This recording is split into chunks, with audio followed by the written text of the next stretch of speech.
Hey folks, welcome to the first Pluribus News legislative preview event. I'm Reed Wilson, the founder and editor of Pluribus News, and today we're joined by four Democratic legislative leaders to talk about what's on their policy agenda for the year. We'll hear from Michigan Senate Majority Leader Winnie Brinks, Colorado Senate President Steve Fenberg, Washington House Speaker Lori Jenkins, and Pennsylvania House Speaker Joanna McClinton, all of whom have very busy years ahead. So let's kick things off in Michigan. We are thrilled to welcome Michigan Senate Majority Leader Winnie Brinks. Senator Brinks is serving her second term in the Senate after 3 terms in the State House representing Kent County. Senator Brinks, welcome, and I'll hand it off to my colleague, Stephanie Aiken. Hi, Senator Brinks. We talked about this time last year, and at the time, big period for you Democrats had just flipped both the House and the Senate to take control of the Michigan legislature for the first time in 40 years. You had a long list of things to get through. You got through a lot of them in the session that just ended, with Governor Whitmer signing bills on abortion rights. She just signed the last reproductive rights bill this morning, I saw, LGBTQ protections, repealing the right to work law. What are the major priorities that you didn't get to that you hope to tackle in 2024? Yeah, you went through a lot of the things, the highlights, of course, of the year. I'll add to that some gun violence prevention. We just passed a huge energy package that really changes the climate future in Michigan, establishing a clean energy goal for 2040. So in addition to that, there's still things that we were working on. We continue to work on some economic and community development measures that are in progress right now. We've had tons of conversation about those and made great progress, but we're still honing in on that kind of work. The other things I would include are trying to make prescription drugs more affordable. We know that medication costs are really high for some people, and we know that there's things that we can do. We've gotten some bills out of one chamber or the other, and we're just continuing that work in those conversations. We've also done work on auto no-fault insurance here in Michigan. There was a reform a couple of years ago, and there are some shortcomings to that have left some folks with catastrophic injuries really without the care that they need. So trying to do a tailored fix there is another really important topic for us. So, in addition to some other more general topics of continuing that economic development conversation from a workforce and talent perspective, continuing to align our K through 12 education with what comes after that for the jobs that we are hoping to really support and establish a foundation for the economic future of Michigan in terms of mobility and automobiles. So there's a lot of opportunities, and we're really excited about what's to come. Great. When Democrats took control of the legislature last year, there were some questions about how effectively the party could unify the progressives, the more pragmatic factions, and really get things done. How unified would you say you are heading into 2024, and what are some of the priorities that you're hearing from your members? I think we've managed to stay together in remarkable ways. As you know, Democrats are not a monolith, and we have very narrow majorities in both the House and the Senate.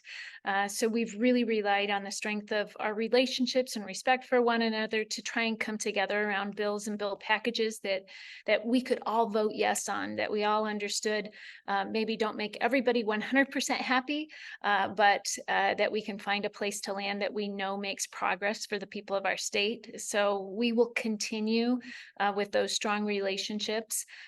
We've also had an opportunity to try and find ways to work with Republicans. So we'll look to opportunities in the coming year to have more bipartisan successes to add to the things that we've done with only Democrats on Democratic priorities. So we're excited about those opportunities too with the changing landscape. Mm-hmm. And I'm sure you're aware that a lot of other states are looking to Michigan as a model for what Democrats can do if they have majority control of the legislature. What are some of the accomplishments this year that you expect to see adopted in other states? I would certainly hope that people see a path forward on energy policy. We managed to do that.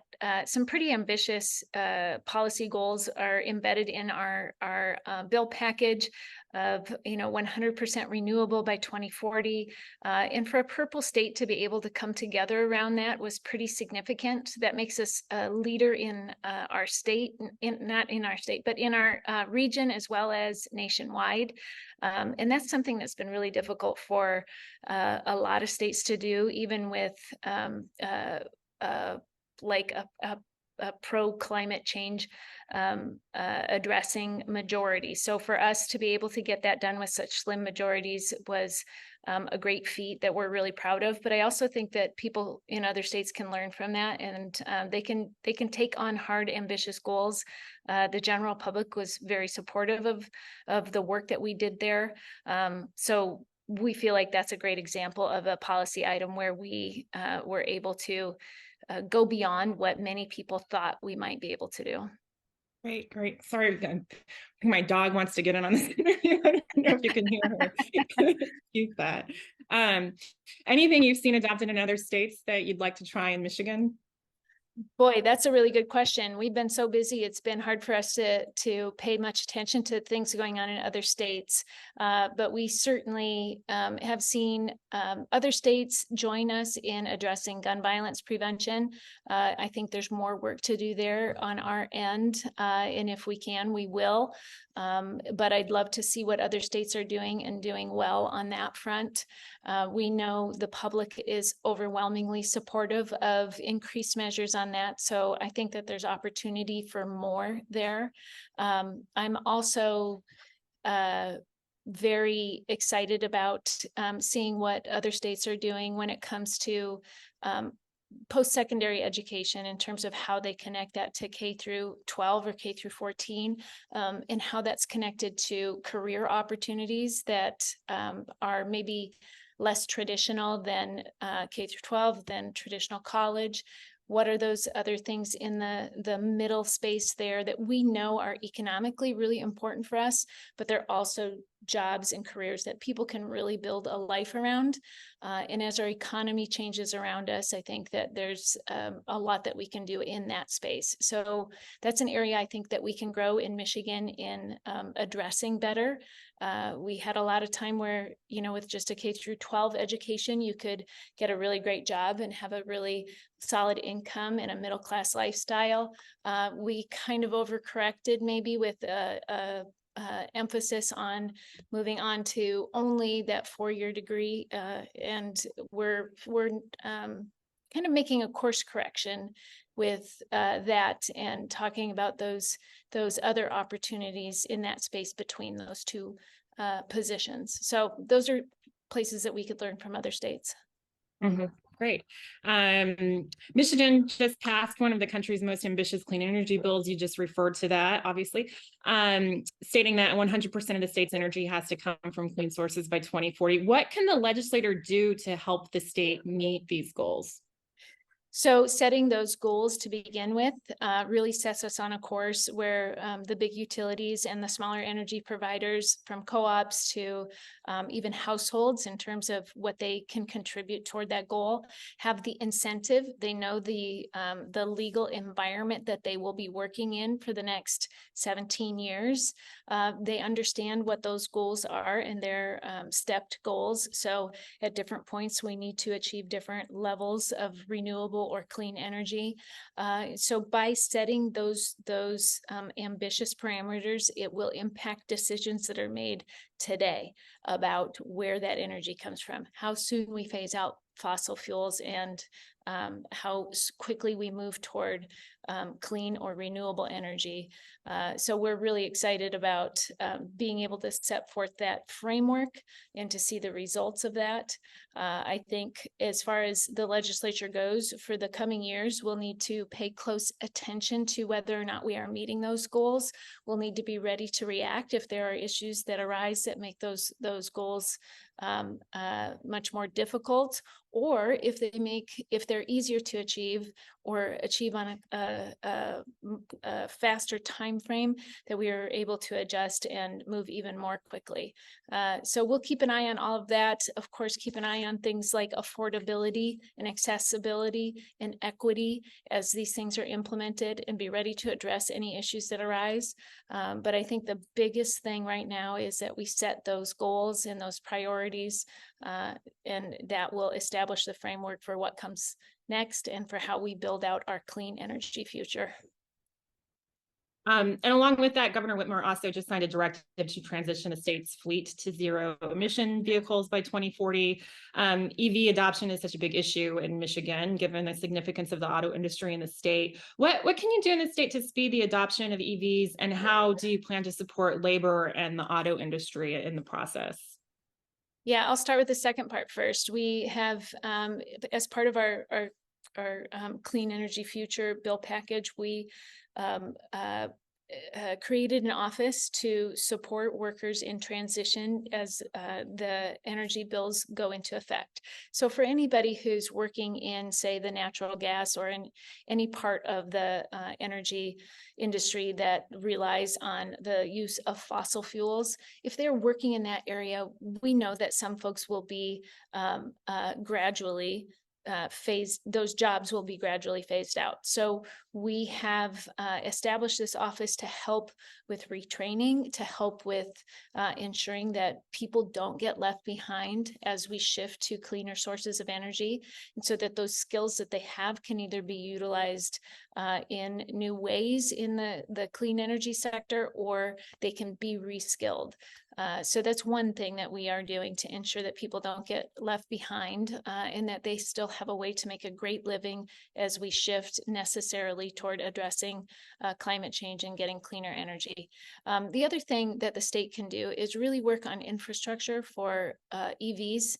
And making sure that there are charging stations, making sure that we're ensuring there's a fair tax structure around how we are encouraging the use of EVs wherever possible. But we need to make sure that those things are realistic for people, that they feel comfortable being able to get from point A to point B and back, and have the ability to charge. And so that it's just as easy as it was or as it is now to gas up when you need to go somewhere. I rarely have to think about how far I have to drive before there's a gas station. It's just not a problem in most places in Michigan. And when that is true for EVs, I think you'll see a lot more people adopt those. The $82 billion budget for the 23-24 fiscal year was the largest budget that the state's history. It's also expected to spend most of the $9 billion surplus that you guys had at the beginning of the year on infrastructure, housing, other projects. And at the same time, you're planning to cut taxes and beef up your rainy day funds, support public schools. Is all of that sustainable, and how concerned are you about a changing economy and its impact on your budget in the future? Yeah, I think a lot of the investments that we made with the federal dollars were really wisely decided. We made a lot of one-time investments or investments that'll happen over a couple of years that will be investments that are happening in places that we're traditionally disinvested in.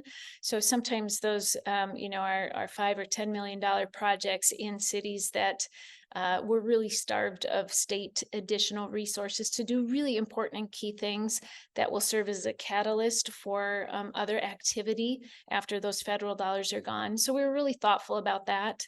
But in terms of like education, we have had a really healthy education fund here in the state of Michigan, and we feel confident that we'll be able to continue that ongoing investment. And that's incredibly important given the context that we started in. My children all went to school between, say the year 2020 in Michigan in public schools. And that period of time was one of mostly disinvestment in our K through 12 schools.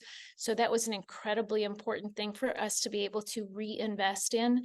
And it's going to be important in so many ways for quality of life for children and for families, for their future success in terms of having a good foundation that leads to good educational foundation that leads to a good career later.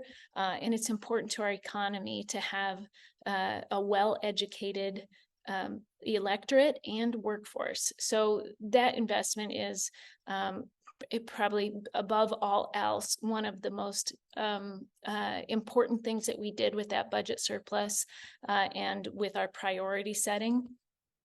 We do anticipate that, of course, we'll have a smaller budget this year without that influx of federal dollars available to us.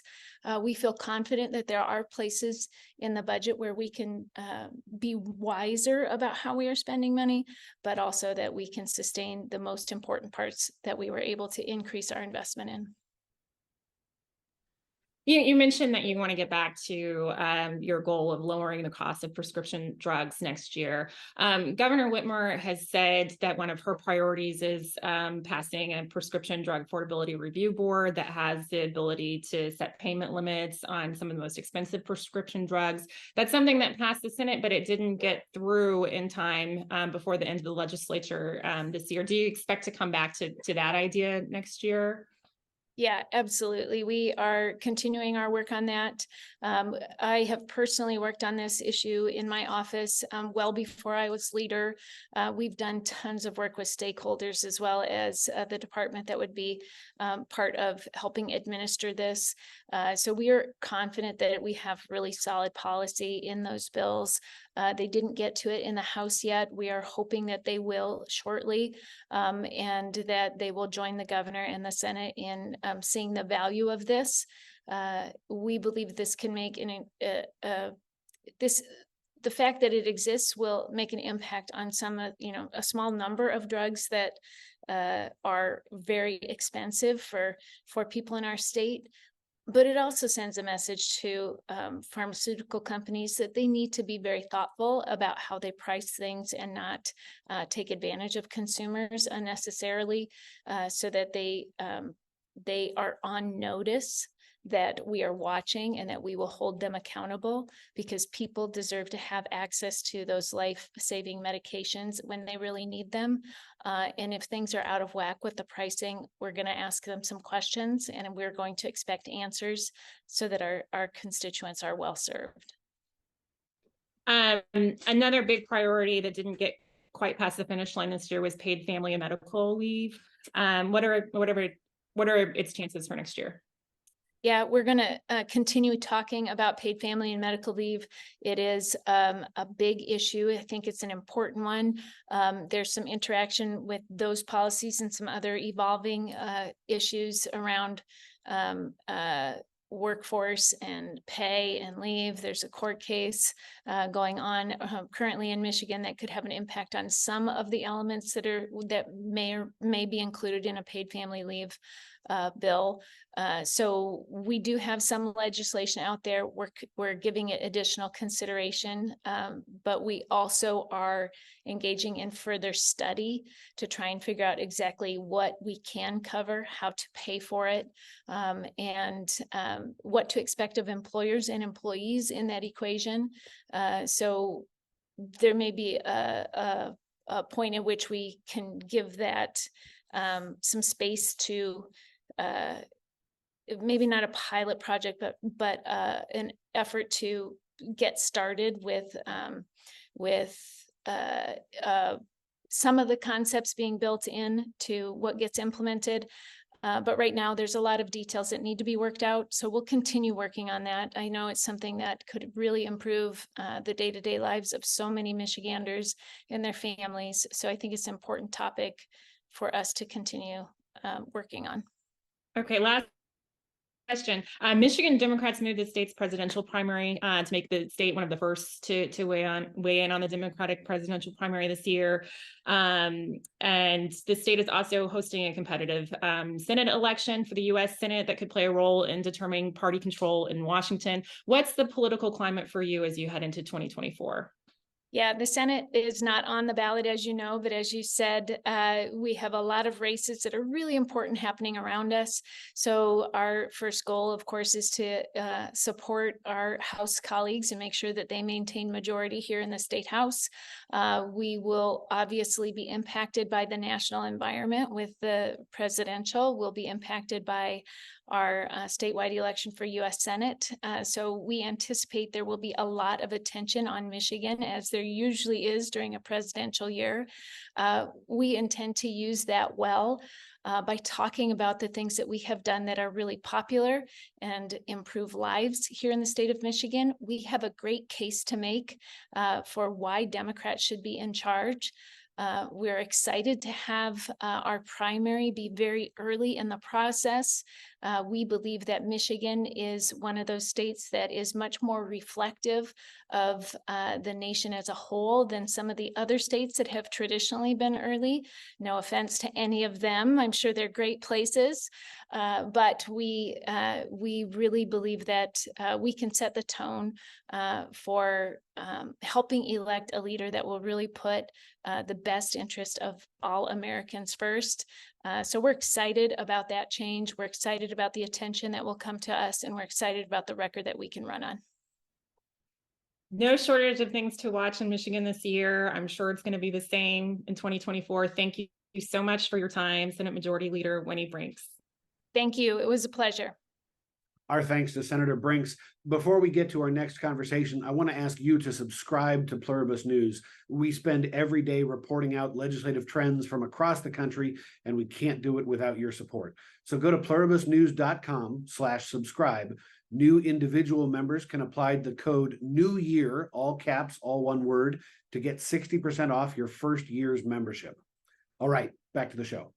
We're happy to welcome in Colorado Senate President Steve Fenberg. Senator Fenberg is serving his second term in office, where he represents Boulder. Senator, welcome, and I'm going to turn the conversation over to my colleague, Sophie Quinton. Thanks for having me. All right. Hi there. Well, thanks so much for taking the time to chat with us today, Senator. As you know, we're here to talk about what is next for Colorado in the upcoming legislative session. I know we still have a few weeks to go before lawmakers reconvene in Denver, but I was wondering, even if at this early stage, you have a sense of what key priorities your caucus are most likely to focus on next session. Yeah, I mean, I think there are going to be some issues that return every session for our caucus. I mean, there are so many topics and big issues that we are facing that you obviously can't say mission accomplished or check the box and move on. And that includes the climate crisis. That includes our ongoing need to double down on funding for public schools, and our big investments that have to be made in things like behavioral health and keeping our communities safe. Gun violence prevention is another topic that I assume will have several bills that will be introduced on. So a lot of different topics. In Colorado, our legislature is unique, where every single legislator has the right to introduce at least 5 bills. So there are probably a lot of topics that I don't even know about yet that are coming. And that's kind of the nature of how things go, and I think it's good. But we will see what bills get filed on opening day, and then, of course, there'll be many bills filed after that as well. Mm-hmm. I wanted to ask you some questions about housing and housing affordability, because I know that's another perennial hot topic that the governor certainly focused on in his budget announcement last month. One aspect of that is property taxes. You and I have talked about this before. A lot of Colorado residents are likely to see a big property tax increase next year.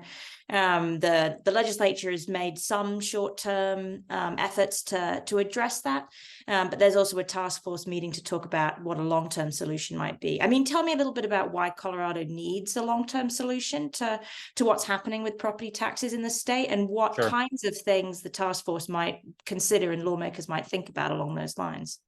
Sure. So we've recently had what I often call a perfect storm when it comes to our property taxes in Colorado. We had something in the Constitution that we refer to as the Gallagher Amendment, which essentially was an amendment, a constitutional amendment that required property taxes, that the increases in property taxes be spread out amongst commercial and residential properties in a certain way. And long story short, what that did over the course of a few decades that it was in place is it actually kept property taxes down for residential, but it resulted in skyrocketing property taxes on the commercial side. That probably was the right thing to do at the time. But of course, our economy, our world, our state looks very different now, given the populations and the economic conditions. And it probably has run its course. And so voters did repeal that a few years ago. At the same time, we had the pandemic and people were moving to Colorado in droves, and our real estate market was in overdrive, and property values went up significantly. Those two things combined resulted in a skyrocketing of residential property taxes that we have never seen before. So on average, folks are seeing a 40% increase in their property tax bill pretty much overnight. And so we, as you said, we did pass some bills in the short term, sort of taking it year by year, or maybe 2 years at a time, in terms of providing relief so that people didn't feel that huge impact so drastically. But of course, we can't do that forever. And a lot of what we were doing was providing a tax cut, but using the general fund for the state to backfill the local governments that were essentially losing revenue because of that tax cut. Right. That's not something we as a state could afford to do forever, and it wasn't sustainable. So that's why we need to have a long-term solution of sorts, and that could be a policy at a state level. It could be a tax cut. It could be, most importantly, at what I hope it largely is returning a lot of this decision-making, a lot of this authority to the local governments. At the end of the day, is a local tax, and the revenue basically stays in the local community. The state has a role to play, but I think at the end of the day, this really should be decided by voters, by citizens, and their local elected officials at the ground level. But Yeah. we're going to have that debate. There is a committee, as you said, it's a bipartisan commission with people from all over the state in all different areas. And they are now tasked with figuring out what that solution, or at least part of that solution, maybe could be. Right. I mean, I'll certainly be following those conversations. I think it'll be interesting to see what they end up recommending. I mean, another piece of the housing debate that I've been following and I'm interested in is this question of whether there needs to be some kind of land use reform or zoning change. I know there was kind of a big, I mean, I don't want to say a big debate because this kind of happened late in the session, but there was a big bill that was introduced last year that would have, sort of required local governments to change the way they zone to allow for more density. It didn't end up going anywhere. But again, I know that this is something that Governor Polis has been talking about for quite some time. Do you think that might come up again next year? And might it come up in perhaps a different form? I'm wondering if, there's anything from the debate last year that you learned, that kind of gives an indication as to where lawmakers are on that and what they might be willing to support. Yeah, the conversation's definitely coming back. What I would say is, one of the big problems last year is I think the bill was too big and it covered too many issues, and there was something in there for everyone to not support. And that's probably the complete opposite of what you want to do when you're trying to craft a bill that can pass and get a majority vote and signed by the governor. So this year, my understanding is that bill, that concept that was in the bill last year, Senate Bill 213, largely will be broken up into a few different bills. So there might be a bill specifically on accessory dwelling units. There might be a bill on transit and how that impacts land use, and where zoning is more dense because you want to build densely near transit lines. And then there might be a separate bill on sort of the big picture, on the regional planning approach that we are lacking, generally speaking, but we need more of when it comes to our housing development and just generally how we are growing as a state. These are no longer municipal only issues. They are regional, if not statewide. And so we need to figure out what better tools, incentives, resources we can provide to local communities to have that conversation at a larger scale, not just in an insular manner. So yes, I do think that conversation is coming back. I think it'll come back in bite-sized pieces that people can digest. And I think some people will support some of the bills and some people will oppose some of them. But I think that's fine. I think it's a healthier way to have that debate over something that is very personal, very core to local governments, but at the same time, very critical for this big affordability issue that Coloradans are facing. Yeah, that definitely makes sense. I wanted to ask about sort of a question on the overall budget picture for the state. When the governor made his budget recommendation last month, he sort of led it by saying this is a tight budget year, which I know he also said last year. There's often a tight budget year in Colorado just because of the way that revenue growth is restricted in the state. But I know the governor has made it a priority to fully fund education in the upcoming fiscal year, which is something Colorado has been struggling to do really since the Great Recession. And I'm wondering, as we move to this point where the economy seems to be starting to slow, a lot of states are seeing declining revenues. I mean, it sounds like at least the governor thinks there's going to be enough money to fully fund education this year, but I'm wondering if there's going to be less money this year for other priorities because revenues are starting to slow in Colorado, and B, if it's going to be hard for Colorado to keep this commitment to fully funding education, which has been hard for the state to meet in the past, particularly if in future years we do see economic growth start to slow and even enter a downturn. Yeah, well, it's a really good question. And the short answer is yes, we are going to do it. And I think we will be able to continue it into the future. And that's why we are doing it the way we are, because that exactly is what our concern has been. So, just to take a quick step back so people understand the complexity of the situation, we basically have two requirements in our Constitution that conflict with each other. And one of them says you have to fully fund education at a certain level. And the other says, which is the Taxpayer Bill of Rights, which says that the government revenues are restricted and you can only grow your budget by a certain rate. Those two things, at times of economic, depending on economic conditions and markets, will come into conflict with one another. And we have been living in that, and we especially had been in it during the Great Recession, like you mentioned. And so when we say we're finally going to get to a place to fully fund education, what we are talking about is we will finally be able to fully fund the bare minimum that is constitutionally required. So yes, it's a huge accomplishment, something we have been fighting for a long time. Our students deserve it. Our teachers deserve it. Our communities deserve it. We have to do it, and we will do it this year. But I also think we need to be real that by fully funding education, we're just reaching up to the constitutional minimum. It doesn't mean that the job is over and that the schools have plenty of money and they can do whatever they want because of how much resources they have. There's still a lot more work that needs to be done to create more sustainable long-term revenue and funding for our public schools. But the reason why we didn't quite get there last year or the year before, because we have been building up our state education fund and our reserves and making sure that when we close that gap, and we call it the budget stabilization factor, or BS factor for short, when we close that, we want to be absolutely 100% certain it never gets reopened.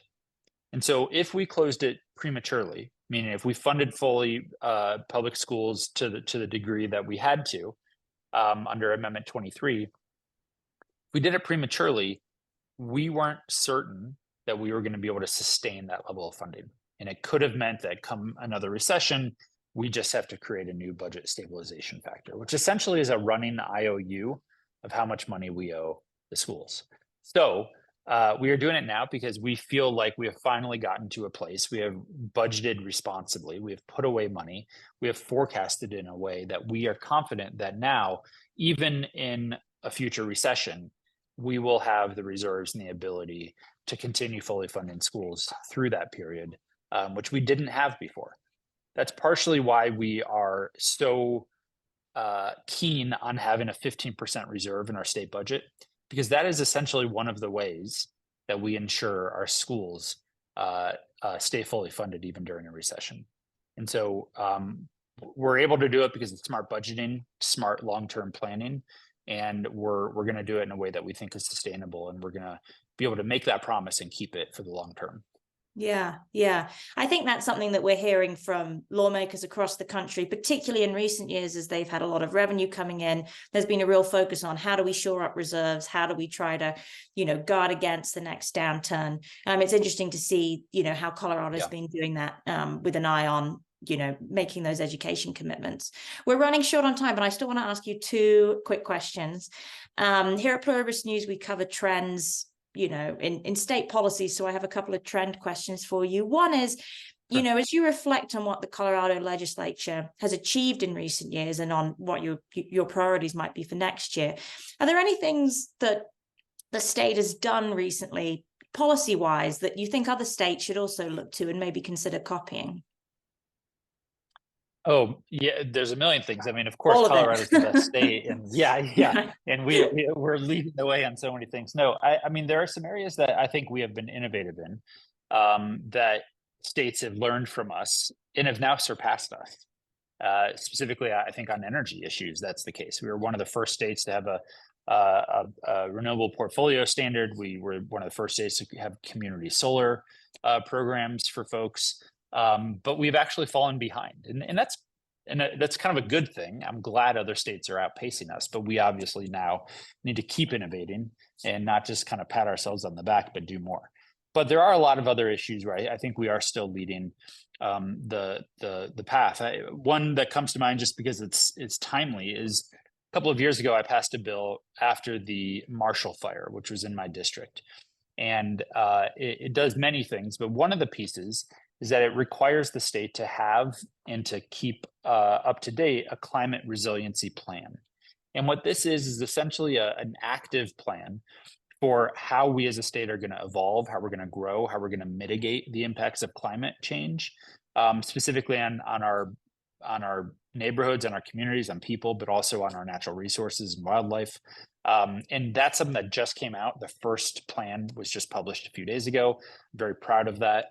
But there are a lot of other issues. One thing that comes to mind is the Uniform Parentage Act, which is something that provides protections for parents in all different scenarios, especially same-sex couples if they have children together.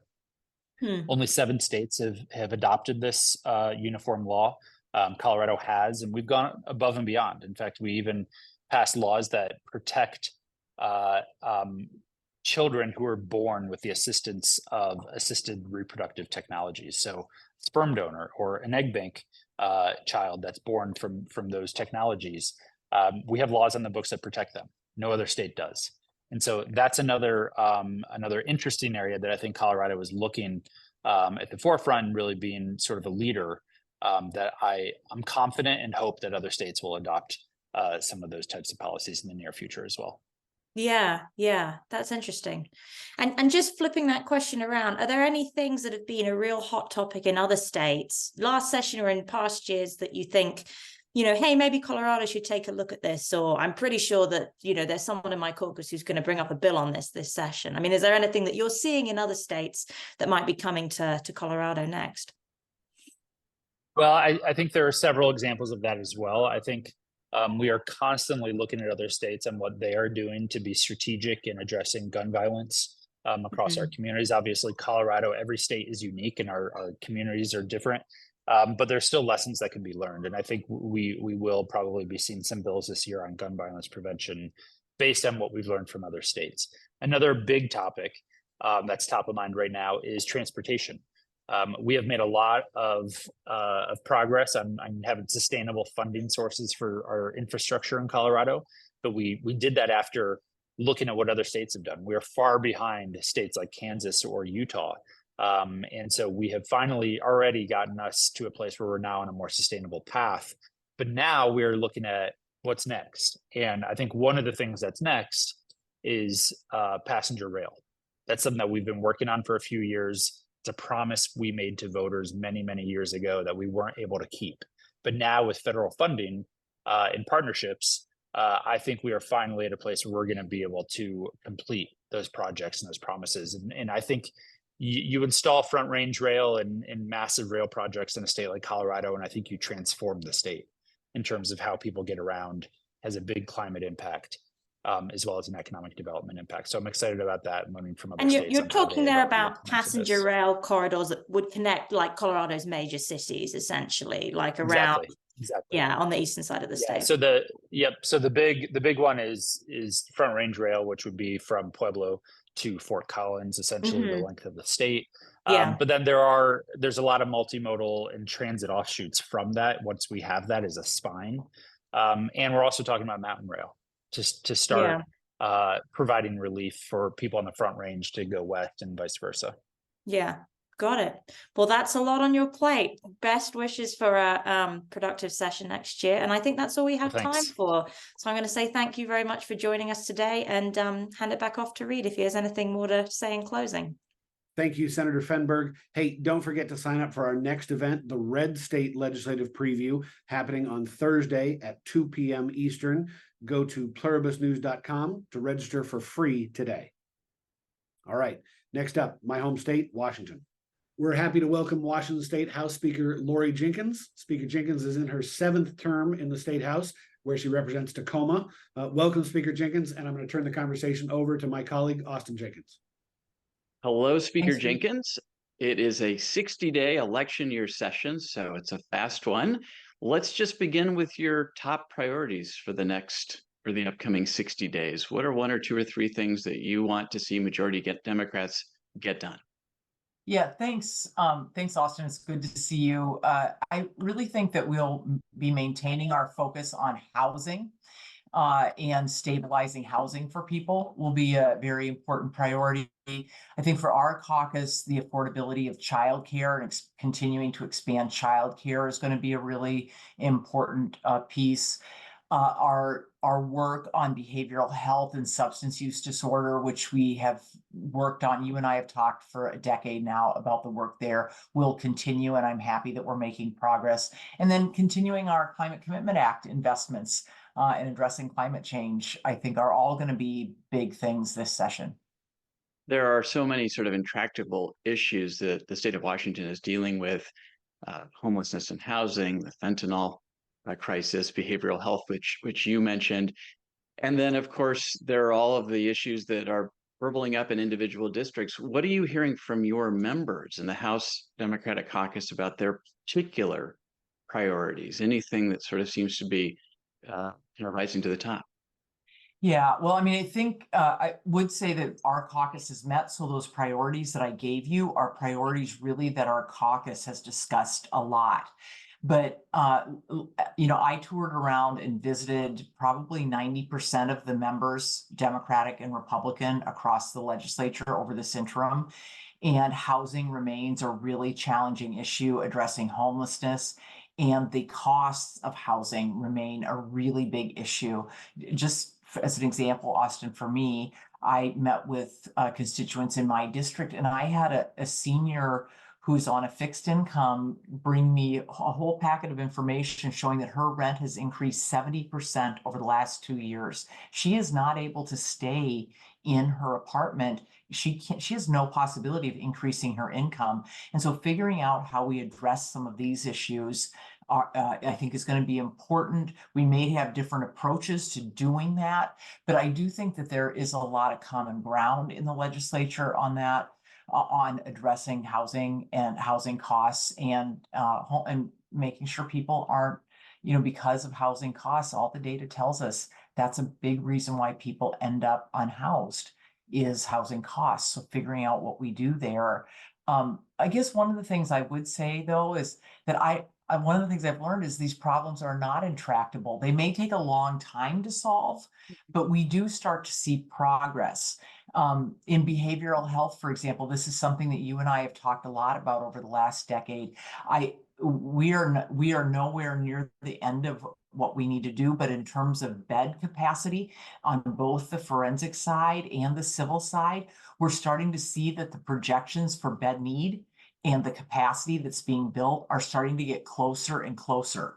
And it probably won't be till the end of the next biennium or maybe the beginning of the next when the beds that we have will actually match the needs that we think we're going to have. That's very exciting to me that we are seeing progress. I could go on and on. I could talk about fentanyl for a minute too, but let me go ask some questions. Yeah, let me go back to housing just for a moment, because is there a specific, I mean, I know that the base 2-year budget puts a lot of money into trying to build more affordable housing, more emergency shelter bed space. But is there something that you think the legislature in a 60-day session can do and should do more? And I know that there's also a growing eviction crisis in the state of Washington now that the federal aid has dried up. So what specifically on housing do you think this legislature might do? Yeah, I think so I think the investments that we've made in building more housing need to continue, and we definitely will do that. But again, the analogy I think with behavioral health and this more than decade-long conversation we've had on this shows that when you're constructing housing, when you're constructing things, it takes a while to get all of that on board and to start happening. Meanwhile, especially in the renter space, we are seeing these evictions, and I think we need to we really need to consider, and I think it's very important to my caucus that we think about what we do to stabilize rents so that people are not being forced into homelessness because of rising rents. This is always going to be a balance challenge, but I think that we're up for pursuing that this year. And I think that's something that you'll see us talking about a lot and really working on a lot. Just to be clear, would that be a statewide rent control measure? I don't think there may be rent control bills that are filed, but I think thinking more about rent stabilization so that when someone is in a rental property, maybe limiting the amount that they're by a percentage or something that their rent can be raised. Now, once they move out of a property to a new place, not affecting rents there, but that maybe, I think that is something that we're definitely looking at as an option for how to stabilize. Certainly, we've done a lot on rental assistance and we'll keep on trying to do a lot on rental assistance, but we need some more systems-based approach with what's happening to our rental community, which is very large. And, I live in Tacoma. A pretty sweeping initiative passed in Tacoma this election year that was broader than rent stabilization. So you can see there's a lot of energy amongst voters for that kind of work. And you mentioned fentanyl. I know the governor's putting money in his proposed budget to address both treatment and prevention. That's a big priority, no doubt. Let me ask you, at Pluribus News, we're very interested in emerging trends in states and state legislatures, what state lawmakers are noticing from other states, ideas they might want to borrow, and ideas that they're initiating that might be picked up down the road by other states. So let me start with, is there something that Washington State is doing that you see other states potentially adopting or that might be catching on in other states?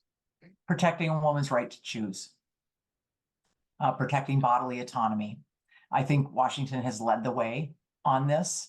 And I think last year we passed a number of pieces of legislation that actually really help folks really have bodily autonomy. And we just saw a case in Texas where just the opposite is happening there. And so I think that Washington is leading the way in this area. I think another place where we're leading is on workforce issues broadly, but really starting to look a lot at innovative ways to expand workforce because we know that as baby boomers retire, the next two generations of workforce just aren't going to be able to fill the slots that baby boomers could fill. There's not the raw number.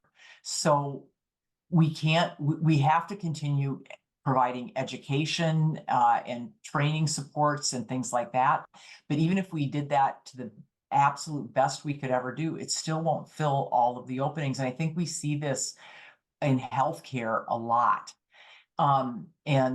Because not only are baby boomers going to retire, but they're going to be the people who need the care, right?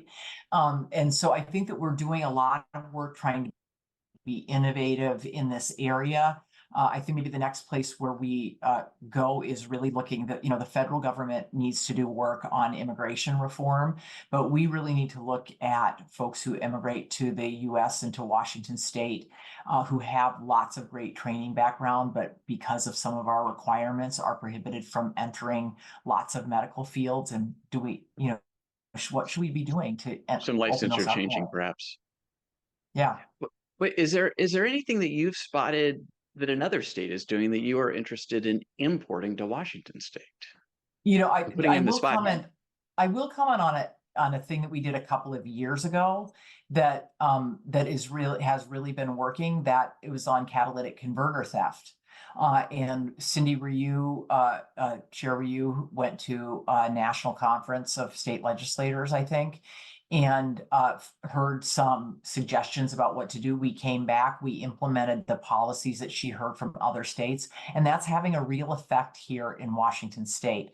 Sitting in the speaker role now, I tend to rely more on members who are having those conversations nationally. I think one of the places where there's a lot of energy right now, I'm not sure there are best practices yet on a state by state basis, but is in artificial intelligence.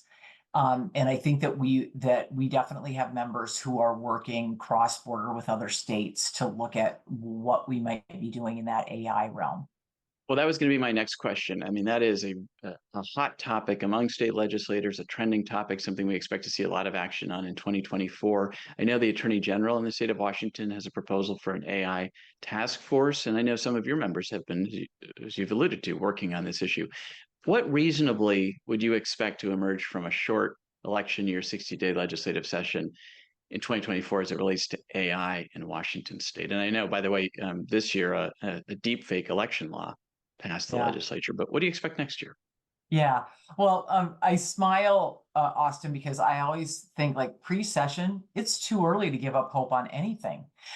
So I'm not really good at being practical exactly in the moment, although a 60-day session is very short. So, bills that haven't had a lot of socialization amongst the House and the Senate, very hard to get across the finish line and to the governor's desk.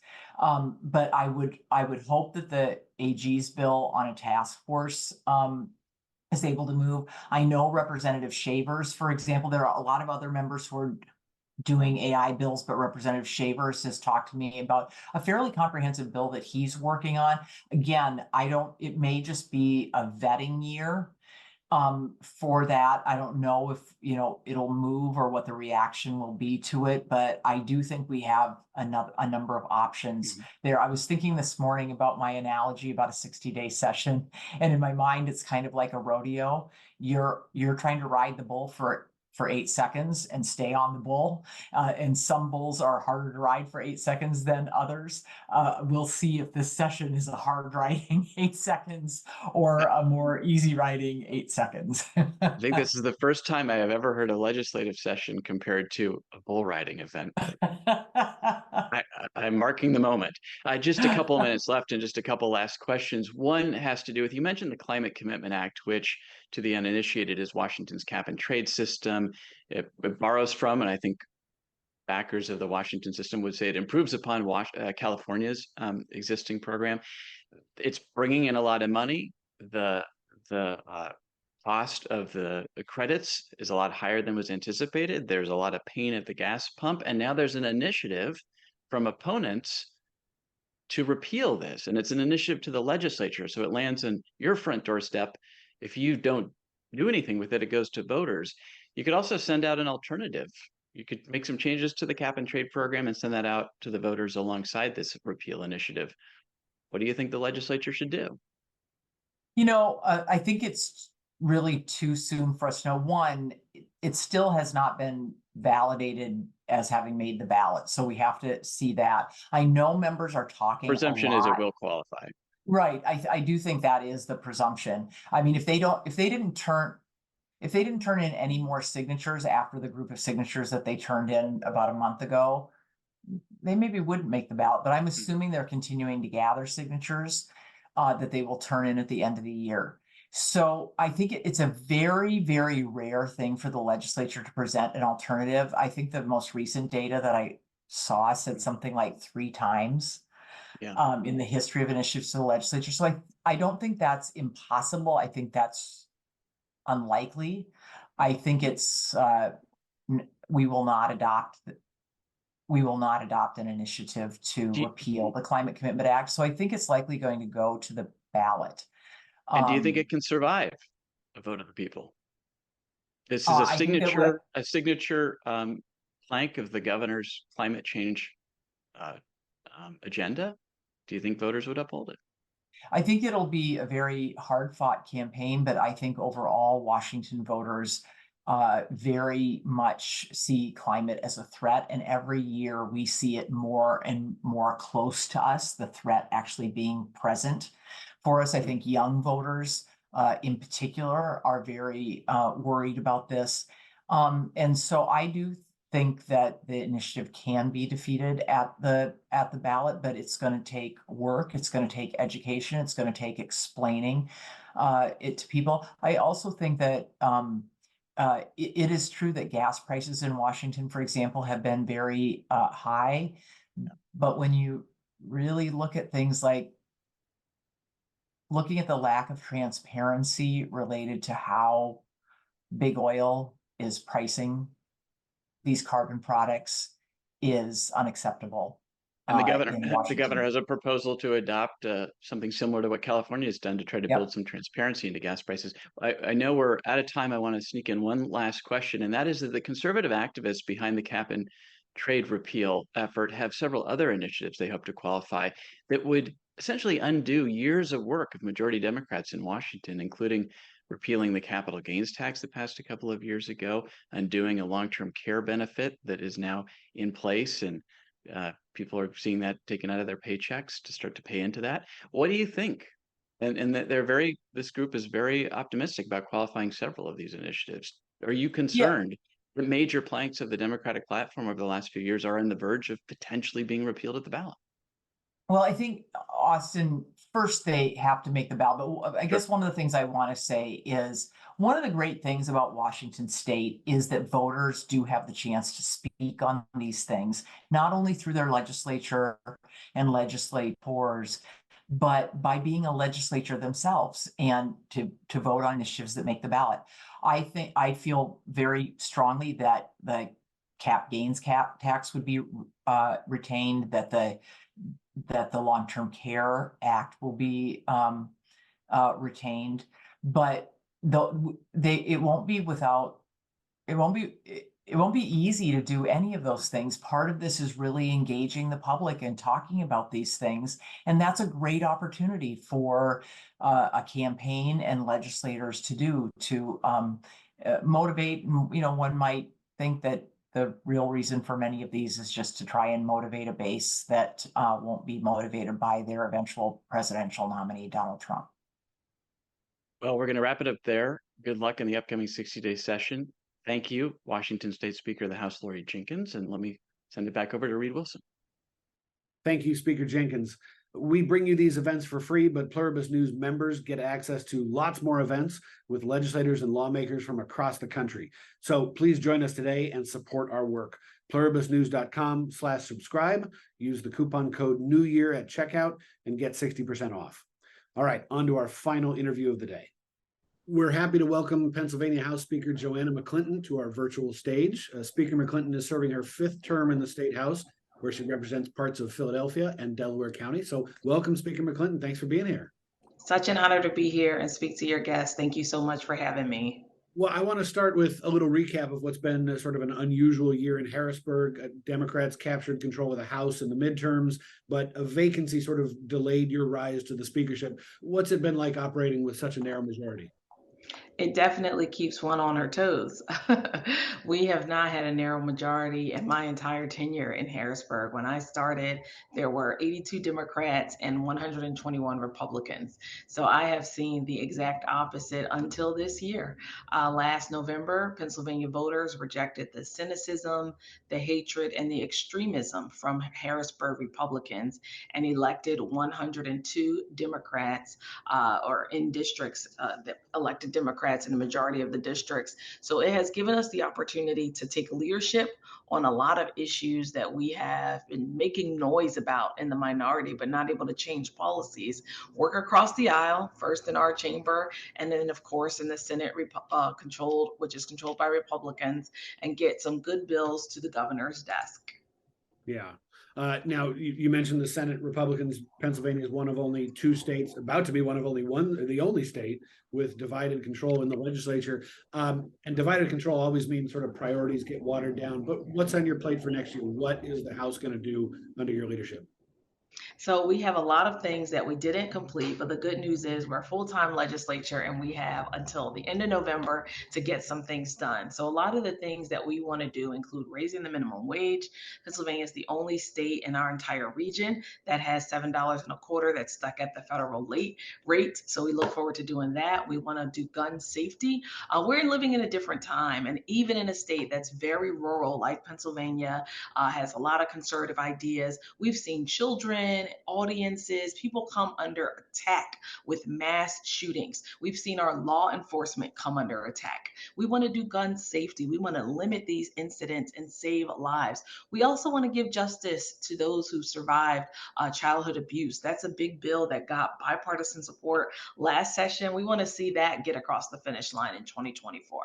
Yeah, that was a big deal for a lot of this year. Where do you expect areas of compromise with the Republican Senate? I mean, just in the last few days, I know you got some criminal justice reform legislation through the legislature. That's right. We've been able to do a lot of positive things, as some would say, against the odds. We were able to expand what's called Clean Slate. I've been a big supporter of it. I authored one of the bills in 2020 for Clean Slate, making a lot of the expungements now automatic. You don't have to file for them. So we just expanded the list of offenses that can be sealed. We also did criminal justice reform in terms of probation reform. And that bill was led by my colleague, Representative Jordan Harris. We're working on it for 5 years to get it across the finish line. And the whole goal there is to make sure that people are not perpetually stuck on probation. And we know that we end up wasting valuable resources for folks that don't pose any danger to our society, but they're stuck being monitored and sadly can end up back in prison for very minor infractions. Mm-hmm, mm-hmm. You mentioned raising the minimum wage. I mean, how realistic is it to get a wage hike through a divided legislature? It is possible. So one thing I've seen is that whomever is in the majority in each chamber, they have their priorities and there's room for compromise on the priorities. But I know that the Senate has some priorities that have not yet seen the light of day. And I know my colleagues have minimum wage as a priority. We know that we probably don't have the votes to get to a living wage for real, for real. Depending on where you live in the state, you need to make at least $16 an hour just to afford rent. We understand that there may not be enough votes for that, but it is time to have some decency and to even let the companies know that we respect their decision, because most people don't even make it. But if we don't change the law, certainly it's legal to pay somebody these pennies and expect them to be able to make it. Yeah. So it sounds like there may be some horse trading coming down the road. That is the goal. Gotcha. Okay. We've come through an era of big budget surpluses. States have been doing really well for the last couple of years, but some of those revenue numbers are starting to soften a little bit. What plans has Pennsylvania made to sort of hedge against any type of oncoming recession? So we just put $100 million in the state's rainy day fund. That is adding to the billions that have been there for the last two budgets. So we are in the best shape that we've been in years. We've never had this type of reserve, and it started under our past governor, Governor Wolf, being so fiscally conservative. When he started, he got elected in 2014 and started in 2015. There was $200,000 in the rainy day fund, and now it is several $billion. And it's also also thanks to President Biden and Vice President Harris giving us the American Rescue Plan dollars to offset some of our normal expenses and have the ability to finally save away should a rainy day come fiscally anytime now. Yeah. $200,000, that'll fund the state government for about 10 seconds, right? 2 seconds. As you look at what your colleagues are doing in other states around the country, what's one thing that Pennsylvania has done that you think other states should emulate? Oh, yes. So Pennsylvania has been able to lead the nation by creating the Breast Cancer Screening Act. It was the first bill signed into law by Governor Shapiro, Act 1, and it makes sure that if someone is at a higher risk for breast cancer and they need more than a mammogram, they need genetic testing, they need an MRI, it is free of charge. Your insurance cannot send you a copay. Your insurance cannot deny the claim. They have to get on board and provide it for you because you're at a higher risk. What we've learned is that too many women, especially, lose their lives because the breast cancer mammogram is not sufficient. Other testing needs to be done, but if you have to pay for it, if it puts a financial burden on you, sometimes you just say, well, I'm all right, until something is discovered much later. And many times at a later stage, it brings in complications with you being able to fight and win the war. Yeah, that's a good one. Let's flip that question around a little bit then. What's something that you've seen happen in other states that you want Pennsylvania to emulate? I'd like to see Pennsylvania sign the Crown Act into law in 2024. I've worked on that bill for 4 years, going on 5 years. I gave it this year to a colleague, so I'm just a co-prime sponsor now, Representative Latasha Mays out of Allegheny County, serves the city of Pittsburgh. We need to make sure there's no hair discrimination happening. And for so many of my colleagues, before it was called up for a floor vote this June, they said, oh, that's not a big deal, it doesn't matter. But Representative Mays and many others were able to talk about how important it is. And I was so grateful that members across the aisle in the House talked about whether they have children of color or whether they have observed different challenges. They shared their own personal stories and journeys. So I hope Pennsylvania joins the over 23 states that have signed it into law. It includes fully Republican states with Republican legislators and governors like Texas, Tennessee, Arkansas, and Louisiana. I want us to get on the board.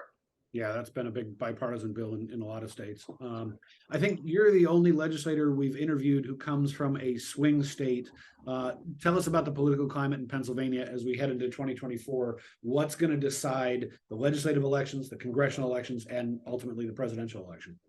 So it's an exciting time. It's hard to believe that it has been 4 years since the last presidential election, because for the first year, it's like it had never stopped. It just kept going on. Sadly, we had a deadly insurrection, which so many people in Pennsylvania participated in. So many don't know, but the number of folks arrested are from Pennsylvania. So we have a lot of work to do to just defend democracy, to tell the truth, to make sure our neighbors don't fall subject to the big lie, to make sure that whether the Republican nominee is our former president or not, that folks are able to freely cast their ballots without any interference, and that most importantly, Pennsylvanians know who has been fighting for them, who's on their side. And for us, it's our first time back up to the plate to bat with a majority. So we're going to be talking about what difference it made, what extremist agenda ideas we didn't have to vote on, how the voters didn't get a constitutional abortion ban, how close we were because it just passed in 2022 right here in Harrisburg. So we've got a lot of storytelling to do on our own about what it looks like to have a Democratic majority. And of course, we have a lot of work to do to make sure that Senator Bob Casey is reelected and able to fight for us in Washington, D.C. And of my favorite is to make sure that we stand with President Joe Biden and Vice President Kamala Harris and their leadership, because what they've done around the globe, but what they've been able to do for our country coming out of a pandemic has been monumental, and we need that strong leadership to stay. All right. Speaker Joanna McClinton, you've been very generous with your time. Thanks so much for being here today. So glad to be here. Have a great day. You too. I want to extend my thanks to Michigan Senate Majority Leader Winnie Brinks, Colorado Senate President Steve Fenberg, Washington House Speaker Lori Jenkins, and Pennsylvania House Speaker Joanna McClinton. And my thanks to all of you for watching. Don't forget to register for Thursday's Red State Preview at our website, pluribusnews.com. Until then, thanks for being with us today, and we'll see you on Thursday.